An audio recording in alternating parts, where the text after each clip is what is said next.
Yeah, it is challenging. I think we've seen similar incidents, although maybe not quite as quickly unfolding as this one, with stock exchanges, banks, airports, train stations, everything, as you've mentioned, being affected, including supermarkets.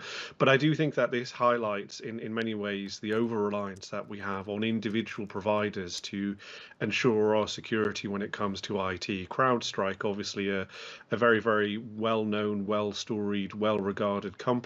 But the thing that people often forget is, with all of these systems and with all of these reliable companies, there comes an individual who has to make a decision on whether or not to update a system, as we believe has happened here. We understand, I think, that it's the CrowdStrike Falcon system, which is a thing that basically tracks data going into and out of your computer on the internet to try and look for any kind of unreliable information or unuseful data that is coming in that could eventually be used in a sort of hack or something like that. That is to blame here. So while people generally enjoy the fact that these things work well when they work well, when they don't, they go catastrophically wrong. And the reason that they go wrong is because actually there are humans involved in every process of this process, and frankly, humans make mistakes.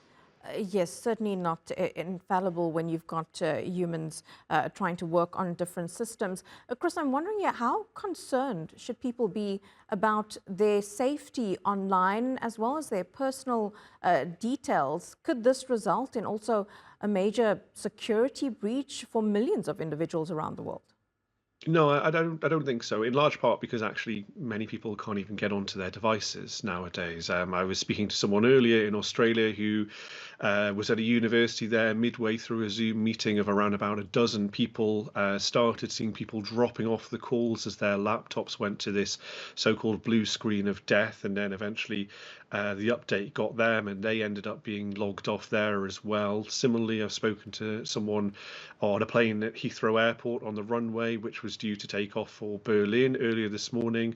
Initially, they were told that their flight would be delayed by around about 2 hours as Berlin hoped to get back online, but they've been told in the last 5 minutes by the pilot that their flight has now been cancelled. I think really this isn't a cybersecurity incident that puts people at risk. This is a cybersecurity incident that really inconveniences people because essentially it's not a hack. It's an error. It's someone doing something wrong and getting a kind of mistake happen rather than someone going into a system and trying to exfiltrate data in any way possible.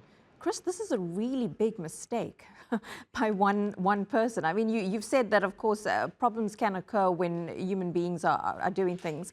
But I mean, this is a major mistake that is affecting so many countries across the world and will have many knock-on effects. I was speaking to an IT expert a little bit earlier, and he was saying that server farms in the US are down. Just take us through what exactly that means and how an issue like this, in terms of time frame, how long does it take to actually fix something like this? How many people are also involved in that process?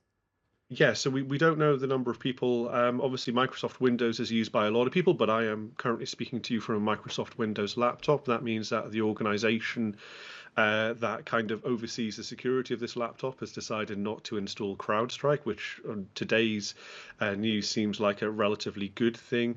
But I think that what this shows us is that there's kind of a domino effect, I suppose, of how actually you see individual errors starting to multiply because of the ubiquity of this sort of software. So yes, this is an incident for CrowdStrike. As of fiscal year 2023, they had around about 23,000 customers for their subscription security services, which might not seem like a large number, but bear in mind that each one of those individual customers could be a large organization that has a multinational presence, potentially hundreds of thousands of devices attached to it. And I think the scale of the problem, not least through kind of Google Trends data, we're seeing what people are searching for, and blue screen is starting to trend upwards around the world here, that this is affecting an awful lot of people. But I think it suggests quite how interconnected we are in our system. So, as you mentioned, the server farm going down is probably because that might have a computer that is controlling it that runs Windows with CrowdStrike attached to it. So, just that one computer failing